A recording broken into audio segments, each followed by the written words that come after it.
Okay, so this is a key to section 2.8, part 1, and in this case we're finding the distance and midpoint between each pair of points.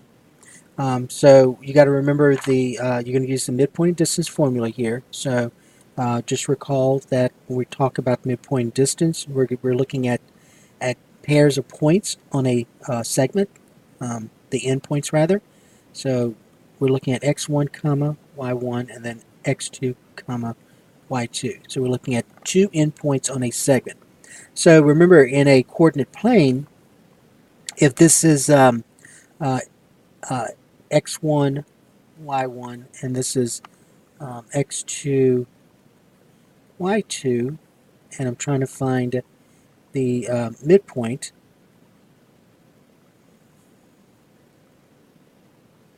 so that's the point in the middle right here. So remember, the formula is this. So this is a formula for midpoint. You're basically going to add your x's together, so x1 plus x2 divided by 2, and you're going to add your y coordinates together. So y1 plus y2 divided by 2. So that's the midpoint formula. To find the distance formula, so that's going to be the distance between these 2 points. So that's what you're looking for. So the distance of that segment will be the square root of, and remember that comes from Pythagorean's theorem. So there was a lesson on that, on where the distance formula came from. So you're going to subtract the x coordinates from each other. Now it does not matter whether you say x2 subtract x1 or you say x1 subtract x2. It does not matter. And the reason is because you're squaring it. So when you square that, whatever that number is, it will be positive.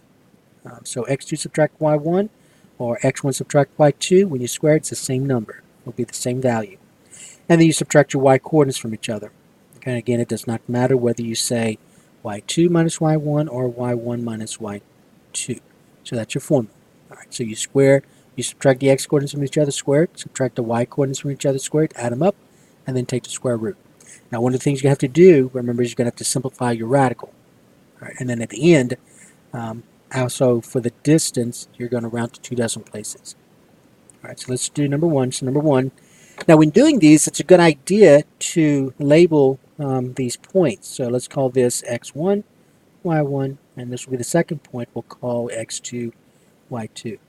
And so your midpoint, you're going to add your x coordinates together. It's going to say 5 plus 2 divided by 2, comma, and then 8 plus 6 divided by 2. So you add your x coordinates together, divide by 2, add your y coordinates together, divide by 2, and then you're going to simplify this. So that's going to be 5 plus 2 is 7, so you get 7 halves, comma, and then 8 plus 6, that's 14 divided by 2, but don't leave it as 14 divided by 2. You need to rewrite it as 7. So the midpoint here is 7 halves, comma, 7. All right, so you found the point in the middle, so this is the point in the middle of the segment that has these two endpoints. That's what you found. Okay, so let's do the distance formula. So the distance will be the square root of, now this time we'll subtract the x coordinates from each other. Again, it does not matter whether I start with 5 or I start with 2, but I've got to subtract them. So if you start with 2, if you just go ahead and just use the formula as it is, x2 subtract x1. So you're going to say 2 subtract 5 squared plus, and then 6 subtract 8 squared. All right, so 2 subtract 5 squared plus 6 subtract 8 squared. And then 2 subtract 5 is a negative 3, so I'm going to square that. Now, if you had said 5 subtract 2, that would be a positive 3. But regardless, when you square it, you'll get 9 either way. And then 6 subtract 8 is a negative 2 squared. So I get the square root of negative 3 squared is negative 3 times negative 3, which is 9. And then negative 2 squared is positive 4. So I get the square root of 13. And I cannot simplify the square root of 13, so I'm done with that one. All right, so then now we got to round this to 2 decimal places. So use your calculator. So in your calculator, you're going to find the square root button. So that's let's see, that's this one right here. See, square root. Oops, sorry, this one right here. All right, so you can say second x squared, and then 13, press equal, and you get 3.6. Remember, 2 decimal places. So if this is 5 or bigger, you add 1 to this. So 2 decimal places, that's your hundreds place. So you got to look at your thousands place also. So if your thousands place is 5 or bigger, you got to add 1 to the hundreds place. That's where you want to round off. So that'll be 3.61. Okay, number 2, again label x1, y1, x2, y2. So the midpoint, you're going to add your x-coordinates together. So you're going to say negative 3 plus 4, I'm sorry, negative 8 plus 4, divided by 2, comma, and then 3 plus negative 1, divided by 2. Okay? So then you're going to simplify this. Negative 8 plus 4 is a negative 4 divided by 2, and then 3 plus negative 1 is 2, so that's 2 divided by 2, and then simplifying, that's negative 2 comma 1. All right, so negative 2 comma 1. All right. Now, again, basically what you found was the point. Now remember, the midpoint's a point, so you got to write it as a point. It's got to have an x-coordinate and a y-coordinate. All right, distance is not a point. The midpoint is a point, so notice how it looks. It looks like a point, an x-coordinate or y-coordinate with parentheses. So if you were to plot those points, just to see what you found. So negative 8, 3 is in the second quadrant. So here's negative 8, 3. And then 4, negative 1 is in the fourth quadrant, so that's here. And if I connect those segments, so if I draw that segment, that line segment, again, hopefully it'll look fine. What I found was that the point in the middle, right here, that's your midpoint. And it happens to be negative 2, 1. So that's your midpoint. So that's what you found. Okay? Now what your next thing you want to do is you want to find the distance. You want to find the distance between these 2 points. You want to find the distance of this line segment. All right, so that's what you're finding now. So remember, midpoint's a point. See, it's a point, an x-coordinate, y-coordinate. So for the distance, we're going to take the square root of, and then this time we're going to subtract your x-coordinates from each other. So let's start with y2. So we're going to say negative 1 subtract a negative 8 squared. I'm sorry, subtract the x-coordinates. I said 4, so it'll be 4, sorry. 4, so you subtract the x-coordinates. 4 subtract negative 8.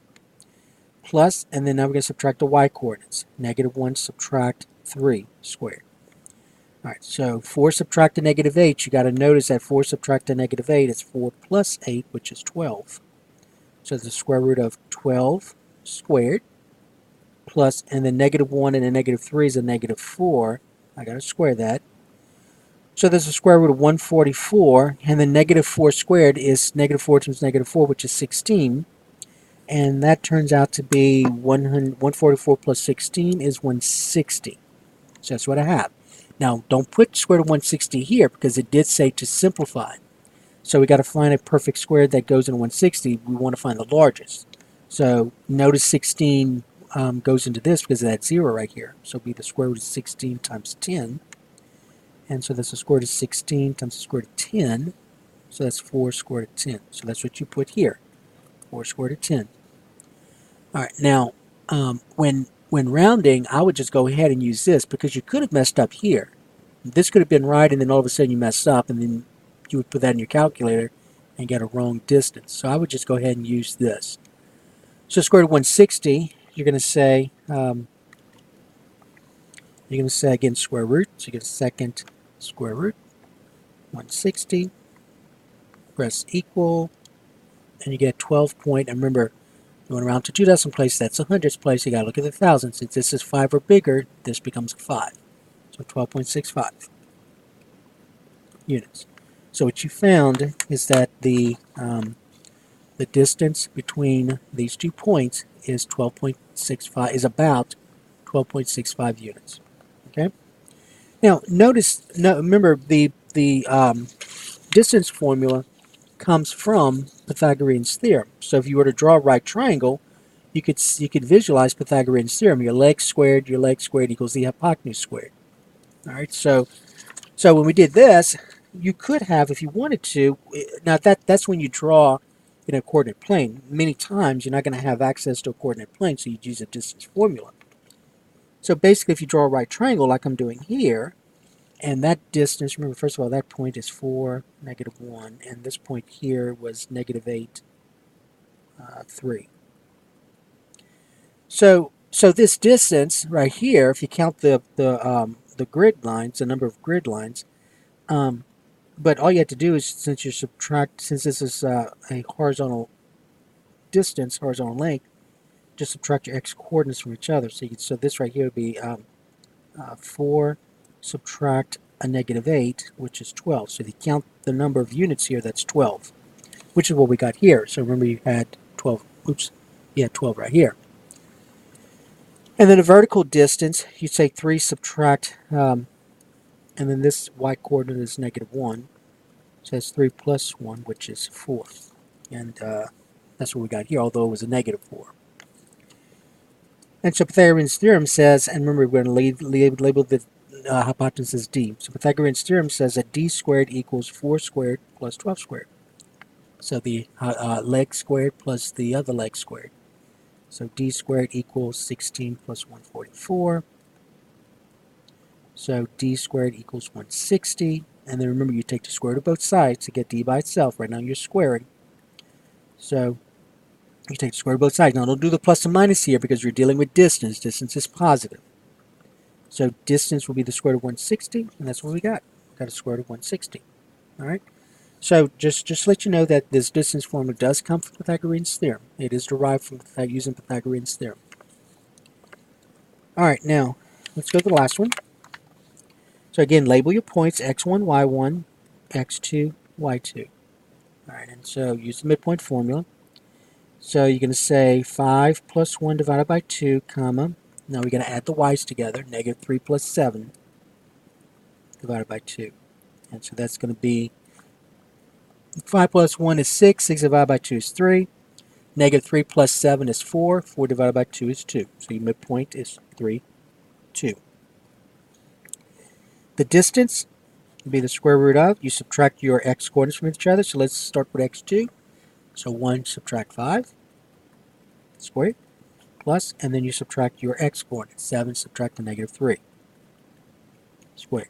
So 1 subtract 5 is a negative 4. So negative 4 squared plus, and then 7 subtract the negative 3 is 10 squared. So negative 4 squared is 16.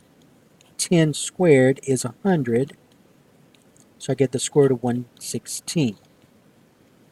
All right, now we want to simplify this. Don't put square root of 116 here because it did say to simplify. So a perfect square that goes with 116 is 4. So 16 will be 4 times 29. So remember, you just do this. You just say 116 divided by 4, and you get, so 116 divided by 4, you get 29.